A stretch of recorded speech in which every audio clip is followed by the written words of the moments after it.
नमस्कार दोस्तों, आशा करता हूँ आप सब बहुत अच्छे होंगे। देखिए, आज हम डिस्कस करेंगे 9 अगस्त का द हिंदू न्यूज़पेपर और पीआईबी का इम्पोर्टेंट करंट अफेयर। पीआईबी बता दूं, प्रेस इन्फॉर्मेशन ब्यूरो, भारत सरकार की सरकारी वेबसाइट है। द हिंदू आप सभी को पता है, एक स्टैंडर्ड न्यूज़पेपर। ठीक है, तो लीजिए स्टार्ट करते हैं। सबसे पहले बात करेंगे पेरिस ओलंपिक 2024। ठीक है, भारत को 1 रजत और 4 कांस्य पदक यहाँ पे मिलते हुए नजर आते हैं। और इंडियन हॉकी टीम ने जीता कांस्य पदक। ये बिल्कुल आपको ध्यान में रखना है कि इंडियन हॉकी टीम ने क्या जीता, कौन सा पदक, और हॉकी टीम में कितने खिलाड़ी होते हैं। एक बार देखो, पिछले साल 2023 की बात करें तो एसएससी के एक एग्जाम में पूछा गया था कि इस खेल में कितने खिलाड़ी होते हैं। तो आपको इसके साथ साथ कबड्डी में भी ध्यान रखना है कि कबड्डी में कितने खिलाड़ी होते हैं और कितने बिना रिजर्व होते हैं, मतलब कितने रिजर्व होते हैं और कितने नॉर्मली होते हैं। फुटबॉल का भी आपको ध्यान में रखना है, क्रिकेट का आपको पता ही होगा। ठीक है, कमेंट सेक्शन में चलो फुटबॉल का बताना। अदरवाइज हम लोग पेरिस ओलंपिक को जब कवर करेंगे तो अच्छे से एक डिस्कशन कर लेंगे, खिलाड़ियों का नंबर ऑफ खिलाड़ी कौन कौन से गेम में कितने क्या होते हैं। ठीक है, और इसी पेरिस ओलंपिक में नीरज चोपड़ा ने पुरुष भाला फेंक फाइनल में रजत पदक जीता है। ये बिल्कुल आपको ध्यान रखना है। कितना मीटर उन्होंने भाला फेंका है ये भी याद रखना, पूछे जा सकते हैं। दूसरी बात, नीरज चोपड़ा पानीपत हरियाणा के खंडरा गांव से है। ये बिल्कुल, ये भी आपको ध्यान में रखना है। ठीक है गाइज, नेक्स्ट हम बात करेंगे। देखो, एक छोटी सी यहाँ पे बच्चों की शिकायत रहती है कि सर आप लिखते हो कि करंट अफेयर सिर्फ 7 पेज का, लेकिन वो तो 26 पेज हैं। कभी बोलते हैं वो 23 पेज हैं। तो भैया बात सुनो, 7 पेज में बोलता हूँ इंग्लिश माध्यम के लिए, और बीच में ये लिख देता हूँ कि 7 का मतलब है बोथ साइड से 14 पेज। ठीक है, और इस बार जुलाई के 8 पेज हो गई, मतलब 16 हो गई। तो यार थोड़ा सा अगर कंटेंट देखो फालतू मिलेगा, वो आपके काम का ही है, मेरा कुछ उसमें फ़ायदा नुकसान नहीं है, वो आपके लिए है। ठीक है, तो थोड़ा सा अगर पढ़ने का मन नहीं है तो पढ़ाई छोड़ दो, मैं तो यही कहूँगा। इससे छोटा मैं क्या करूँ, 4 पेज में कहाँ से ले आऊँ आपके लिए। एसएससी बैंकिंग की तैयारी करते हो तो इनमें से वन लाइनर ढूंढ लो यार। खुद से एक दिन स्पेशल वीडियो भी बना के दिखा दूंगा कि आप इनसे में कैसे पढ़ोगे। ठीक है, रही बात हिंदी माध्यम में 26 या 23 पेज हो जाते हैं, हम लिखते हैं कि 11 पेज में। तो हमारी कोशिश रहती है 22 पेज में लेके आने की। हम लेके भी आए जून मंथ का 22 में, लेकिन वो 22 वाला एक 23 हो गया क्योंकि हमने एक्स्ट्रा मैप का पेज जो है वो ऐड कर दिया था। ठीक है, तो इतना सब अगर हो जाता है तो ऐसे छोटी छोटी चीज़ों पे ये मत किया करो यार। कोशिश रहती है फिर भी हमारी कि बिल्कुल उसको कंसाइज करने का, जिससे आपका रिवीजन अच्छे से हो पाए। ठीक है, तो देखो, सतलुज जल विद्युत निगम ने 90 मेगावाट ओमकारेश्वर फ्लोटिंग सौर परियोजना शुरू कर दी है। ठीक है, तो ये जो है ना सतलुज जल विद्युत निगम, ये विद्युत मंत्रालय के अंतर्गत एक मिनी रतन अनुसूची ए में आता है, शेड्यूल ए में आती है ये सीपीएसयू। ठीक है, केंद्रीय सार्वजनिक क्षेत्र के उपक्रम में। ठीक है, तो ये बिल्कुल आपको ध्यान में रखना है। मिनिस्ट्री ऑफ पावर बिल्कुल विद्युत मंत्रालय के अधीन में ये आता है। ठीक है, कमेंट सेक्शन में अगर आप बताना चाहो हमारे पावर मंत्री कौन है तो बहुत अच्छी बात है।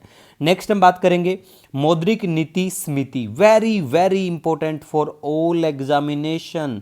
मैंने क्या लिखा है यहाँ पे, ऑल एग्जामिनेशन लिखा है, तो आपको पता होना चाहिए कि सभी पेपर के लिए ये बहुत इंपॉर्टेंट है गाइज, चाहे किसी भी पेपर की तैयारी करो। ठीक है, यूपीएससी के द्वारा इससे रिलेटेड 3-4 क्वेश्चन पूछे गए हैं, हम वीडियो के एंड में वो भी डिस्कस करेंगे। तो देखो, मौद्रिक नीति समिति ने पॉलिसी रेट, रेपो रेट को 6.50%, मतलब 6.50% पर अपरिवर्तित रखा है, मतलब अनचेंज्ड है ये तो कोई बात नहीं, चेंज या अनचेंज, लेकिन ये याद रखना है कितना परसेंट है। ठीक है, और स्थायी जमा सुविधा दर 6.25%, सीमांत स्थायी सुविधा दर और बैंक दर ये सेम है 6.75%, याद रखना। ठीक है, अब हम अगर बात करें मौद्रिक नीति समिति के बारे में, तो इसमें 6 सदस्य होते हैं, 3 आरबीआई से होते हैं और 3 भारत सरकार द्वारा मनोनीत किए जाते हैं।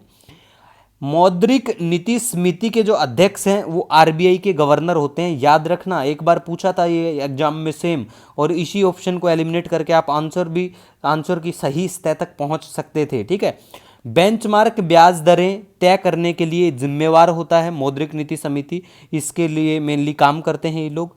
मौद्रिक नीति समिति का गठन करने के लिए आरबीआई अधिनियम 1934 को वित्त अधिनियम 2016 द्वारा संशोधित किया गया, ये भी याद रखना। नेक्स्ट हम बात करेंगे अब जो चीफ ऑफ डिफेंस स्टाफ हैं कौन है, उनका नाम याद रखना। ठीक है, पूछा जा सकता है। और कुर्स्क जो क्षेत्र है ये रूस में पड़ता है, ये एरिया चर्चा में है, रूस और यूक्रेन का वॉर चला हुआ। भारत का विदेशी मुद्रा भंडार 675 अरब डॉलर हो गया है। तो ये बिल्कुल आपको ध्यान रखना है, कई बार एग्जाम में देखने को मिल सकता है कि भारत का विदेशी मुद्रा भंडार 1000 अरब डॉलर को पार कर दिया, ऐसा मिलेगा ऑप्शन में, जबकि हम यहाँ तक पहुँचे, या ऐसा मिलेगा 400 अरब डॉलर पहुँच गया है ना। मतलब या तो बहुत कम मिलेगा या बहुत ज़्यादा मिलेगा, ऐसा मिलता है ऑप्शन में अगर हम बात करेंगे पेपर में। अब मैप की बात करें, प्लेस इन न्यूज़ की बात करें, तो आइए आपको केन्या घुमा देते हैं। देखो ये पड़ता है केन्या, इधर सोमालिया है, इधर इथोपिया, जिबूती, इरिटेरिया, ऊपर सूडान, ये सूडान तो है ही यहाँ पे, ऊपर आपको नज़र आएगा इजिप्ट, ये है रेड सी, लाल सागर, काफ़ी चर्चा में था ये भी, यूपीएससी ने इसके ऊपर क्वेश्चन भी पूछा था। गल्फ ऑफ एडन यहाँ पड़ता है, ये अरब सागर है, इधर यमन ओमान पड़ता है बिल्कुल, और यहाँ पड़ता है अपना प्यारा भारत। ठीक है गाइज, तो मैप में लोकेशन देखो, पेपर में वही पूछते हैं, चर्चा में रहता है, तो लोकेशन की, मैप की आप बिल्कुल भी टेंशन फ्री रहो, हम लोग कवर करवाते हैं।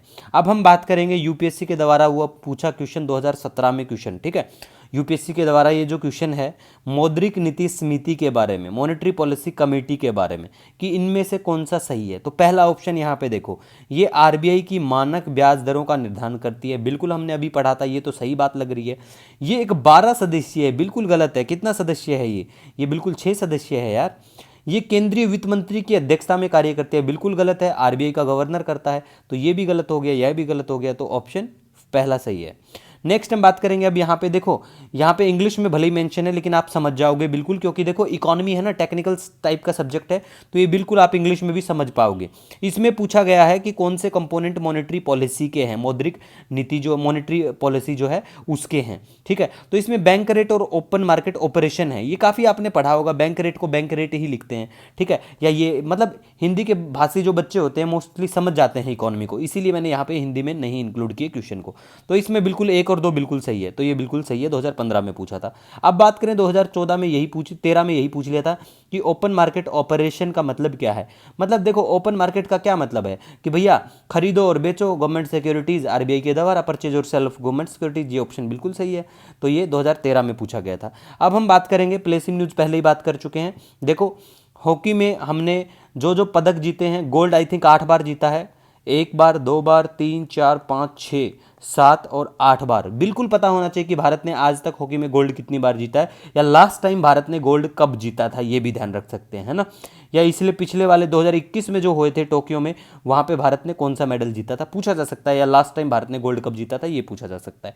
तो इसी के साथ देखो, आपका कभी भी कोई सजेशन रहता है, हम कोशिश करते हैं, आपके सजेशन हमारे लिए बहुत महत्व रखते हैं, तो कमेंट सेक्शन में या फिर आप इंस्टाग्राम पे the Hindu PIB notes 1 search करके आप हमें मैसेज कर सकते हैं। आप हमारे लिए बहुत महत्व रखते हैं। मिलेंगे नए दिन के साथ, तब तक के लिए जय हिंद।